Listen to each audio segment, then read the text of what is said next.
আসসালামু আলাইকুম। আশা করি সবাই ভালো আছেন। প্রধান উপদেষ্টা এখনও জাতির উদ্দেশ্যে ভাষণ দিচ্ছেন। তো যে বিষয়ে আমি বলতে চাচ্ছি সেটা হচ্ছে আগামী ফেব্রুয়ারিতেই জাতীয় নির্বাচন হচ্ছে। উনি জাতির উদ্দেশ্যে চলমান ভাষণেই কথা বলে দিয়েছেন যে নির্বাচন কমিশনারকে উনি চিঠি দিবে এবং তাদেরকে বলে দেবে ফেব্রুয়ারির মধ্যে মানে রমজানের আগে যেন জাতীয় নির্বাচন অনুষ্ঠিত করা হয়।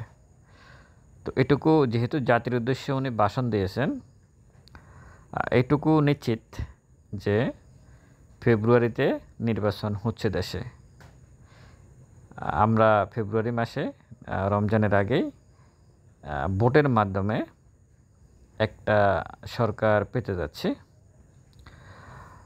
উনি কিন্তু বারবারই বলছে এবং উনি আপনাদের মনে থাকার কথা লন্ডনে যখন তারেক রহমানের সাথে বৈঠক হয়েছে তখনও কিন্তু ফেব্রুয়ারি মাসের কথা উঠে আসছে।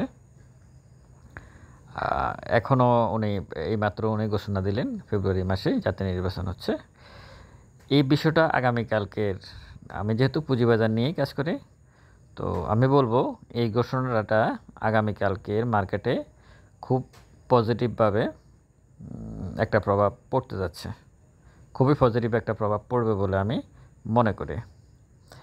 কারণ এতদিন পর্যন্ত একটা মানে ছাপার ব্যাপার ছিল যে নির্বাচন আসলে হবে কি হবে না, এবং উনি পরিষ্কারভাবে ঘোষণা দিয়েছেন, ব্যাপারটা এমনই পরিষ্কারভাবে ঘোষণা দিয়েছেন। সুতরাং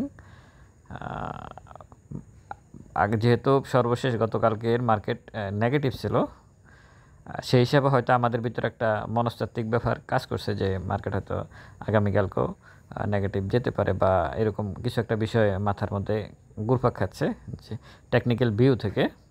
কিন্তু যেহেতু ফেব্রুয়ারিতে নির্বাচন হচ্ছে, তো আমরা আগামীকাল হয়তো পজিটিভ একটা মার্কেট দেখতে পারি। নির্বাচনটা কেন পুঁজিবাজারের সাথে সম্পর্কিত, এটার অনেক ব্যাখ্যা আছে। এটার অনেক অনেক অনেক ব্যাখ্যা আছে, সেটা অবশ্যই। কারণ আপনাদেরকে বুঝতে হবে যে কিছুদিন আগে পুঁজিবাজার সংক্রান্ত বিভিন্ন রকমের মিটিংয়ে আমির খসরু মাহমুদ চৌধুরীকে আপনারা দেখেছেন, জামাতের লোকজনকে আপনার মনে থাকার কথা এই কিছুদিন আগে।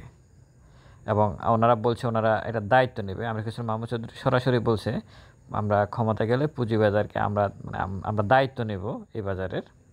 তো সব কিছু মিলিয়ে আমরা একটা নির্বাচন পেতে যাচ্ছি এবং আগামী দিনগুলো আমাদের পুঁজিবাজার অনেক ভালো যাবে, আমরা এই আশাবাদ ব্যক্ত করতে পারি।